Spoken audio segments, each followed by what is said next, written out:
भाई अगर आपकी मुर्गी या मुर्गों की बिट्ठों का ना रंग सब्ज होता जा रहा है, शुरुआत में किसी भी कलर की वो बिट देती है और उसके अंदर सब्ज सब्ज कलर के ज़रात होते हैं, तो इसका मतलब है कि खतरे की घंटी बज चुकी हुई है। या फिर ऐसा होता है कि वाइट कलर भी बीच में ऐड होता है और सब्ज कलर बहुत ज़्यादा होता है, तो इसका मतलब है कि उसको रानी खेत के मसाइल पैदा हो चुके हुए हैं। और अगर आपको कम सब्ज कलर नज़र आता है तो भाई आप अलर्ट हो जाएं, और अगर आप अलर्ट नहीं होते तो इसका मतलब है कि आपकी जो नया ब्रीड है ना वो उससे आप हाथ धोने वाले हैं। तो भाई रानीखेत का मर्ज कैसे लाक होता है, अगर रानीखेत का मर्ज लाक हो जाए तो इसकी क्या अलामत होती है, क्या इसका इलाज मुमकिन है, इसी हवाले से आज हमारी वीडियो है। वीडियो को शुरू से लेके एंड तक आपने लाजमी देखना ताकि आपको बात की समझ आ जाए। चलें जी शुरू करते हैं। अस्सलामुअलैकुम, वेलकम टू माय चैनल। मैं हूं मोहम्मद कासम भट्टी। भाई रानीखेत का मर्ज ऐसा मर्ज है ना, जिस तरह इंसान के अंदर एड्स का मर्ज है ना, जब एड्स का मर्ज इंसान को होता है ना तो उसका बचना तकरीबन 2% या 1% होता है। इसी तरीके से ना अगर बर्ड्स को मुर्गी हो या मुर्गा हो उसको रानीखेत हो जाए ना, उसका बचना भी तकरीबन 2-3% ही होता है। यूँ कहें कि 5% कह लेते हैं, चलें जी हम बढ़ा के 10% कह लेते हैं, लेकिन 10% भी किसी पर्सन के खाते में नहीं आती। तो भाई रानीखेत का मर्ज जब लाहक होता है ना तो उसकी अलामत क्या है, उससे पहले मैं आपको बताऊं कि इसकी वजूहत क्या होती हैं। रानीखेत की जो वजूहत है ना, ये असल में ना एक वायरल डिसीज होता है और हवा के जरिए फैलता फैलता एक बर्ड से यानी कि एक मुर्गी से दूसरी मुर्गी को, एक मुर्गे से दूसरे मुर्गे को होना शुरू होता है। किसी भी ऐसे इलाके में जहाँ पे रानीखेत किसी एक मुर्गी को होती है, अगर वो मुर्गी खाना है तो भाई उस मुर्गी की वजह से ना सारा मुर्गी खाना तबाह हो सकता है। अगर वो मुर्गी खाना किसी शहर के अंदर है या किसी गांव के अंदर है और वहाँ लोगों ने और भी इस तरीके से मुर्गी और मुर्गे रखे हुए हैं तो भाई उनको भी ये मर्ज लाक हो सकता है। इसकी जो मेन वजह है ना होने की, फीड के अंदर दबदल है। अक्सर आपने देखा है कि फीड के अंदर ऐसे केमिकल डाले जाते हैं कि वो केमिकल अगर कम या ज़्यादा कर दिए जाएं तो बर्ड्स के अंदर बीमारियां क्रिएट होती हैं और इसको वायरल डिसीज भी कहते हैं। इसी तरीके से भाई देखा गया है कि अगर आपका बर्ड्स फीड खाता है ना, उस फीड के अंदर इस तरह के केमिकल हो जो कि रानीखेत को लेके आ रहे हैं, तो वो फीड खाने के बाद ना दोबारा वो आपकी मुर्गी या मुर्गा उस फीड को मुंह नहीं लगाता। जब उसको फीड को मुंह नहीं लगाता तो इसका मतलब है कि उसने सुबह भी नहीं खाई और शाम को भी नहीं खाई, इसका मतलब है कि अगले दिन भी नहीं खाएगा। तो मुसलसल ना 2 से 3 दिन भूखा रहने की वजह से ना उसके अंदर सूखरेपन का एक तरह का ना वो सूखरापन आ जाता है। इसको बोलते हैं, ये इसकी पहली अलामत है रानीखेत की।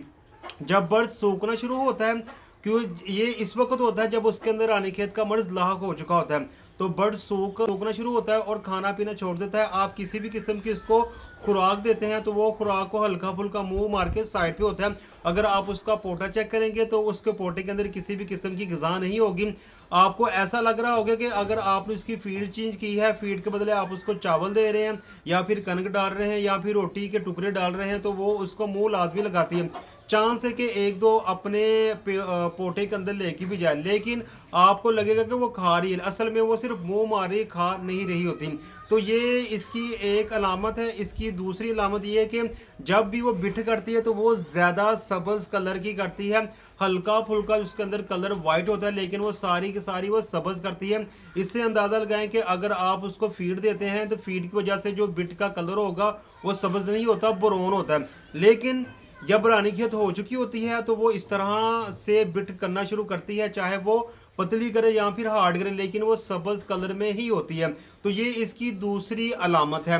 इसके बाद क्या होता है कि बर्ड्स ना एक तरफ होके ठहरना शुरू कर देता है और चलना, उसकी जो चाल होती है ना वो इस तरह होती है कि जैसे कि बर्ड्स कितना को बूढ़ा हो चुका हुआ है और उसकी टांगों में जान है ही नहीं है। मतलब कि वो हल्का सा आप उसको पकड़ेंगे तो वो गिरना शुरू हो जाएगा। अगर आपने उसको चलाने की कोशिश की तो वो चलने से यानी उकताहट फील करता है। ये इसकी तीसरी अलामत है। चौथी अलामत ये होगी कि जब आपका बर्ड्स को रानीखेत का मर्ज लाक नहीं हुआ था ना, उसका वजन तकरीबन अगर मुर्गी थी तो वो 1 किलो से ऊपर थी और अगर मुर्गा था वो 2 किलो से ऊपर था। जब रानीखेत उसके अंदर आ चुकी हुई तो इसका वजन ऐसे है जैसे कि 1 पाव 1.5 पाव, मतलब के ना होने के बराबर है।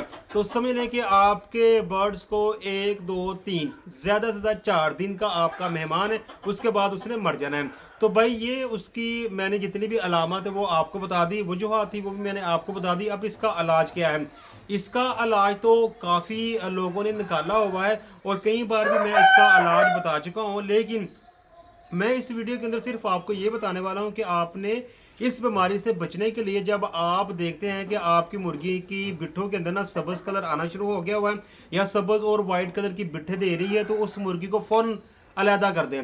अलहदा करने के बाद उसका जो खुड्डा है ना, वहाँ पे स्प्रे मार दें। स्प्रे कौन सी करनी, डिटोल उसके अंदर हो और खुड्डे को स्प्रे से अच्छी तरह ऐसे करें कि वो हर कोने पे स्प्रे चले जाए। उस खुड्डे के अंदर आप दूसरी मुर्गियां भी रख सकते हैं, लेकिन जिस मुर्गी की बिट में आपने सब्ज कलर देख लिया होगा ना, उसको आप अलहदा रखें और उसको आपने 1 सीसी पैनाडोल सिरप जो है या फिर ब्रूफन सिरप है वो आपने सुबह पिलाना है और शाम को पिलाना है। 3 दिन आपने ये करना है। 3 दिन के बाद अगर आपको रिजल्ट मिलता है कि मुर्गी खाना पीना शुरू हो चुकी हुई है तो ठीक है, अगर रिजल्ट नहीं मिलता तो उसको भाई अलहदा ही रहने दे, अब आपकी मुर्गी बचने वाली नहीं है।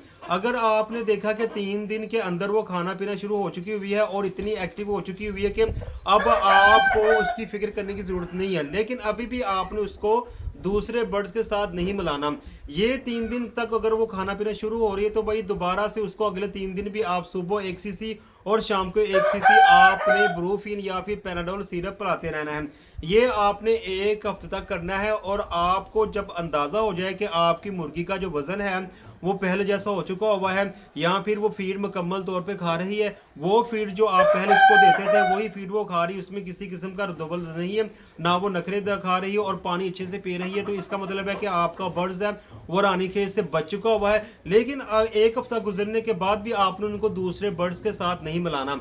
आपने कम से कम ना ये 20 या 15 दिन देख लेना है। अगर वो मुकम्मल तौर पे इस तरह के हो चुकी हुई कि जैसे आम रूटीन में होता है तो आप ना उनको दूसरे बर्ड्स के साथ मिला दें। तो प्यारे दोस्तों, ये थी रानीखेत की वजूहात, रानीखेत की अलामात। अगर रानीखेत का ज़रा सी भी आपको खदशा हो तो आपने क्या क्या एहतियातें करनी है, वो सारा का सारा जो मामला था वो मैंने इस वीडियो के अंदर बता दिया। तो आज की इन्फॉर्मेशन वीडियो यहीं पे खत्म होती है। एक नई इन्फॉर्मेशन वीडियो के साथ बहुत जल्द आपसे मुलाकात होगी। तब तक के लिए खुदा हाफिज़। अस्सलाम वालेकुम रहमतुल्लाहि व बरकातुहू।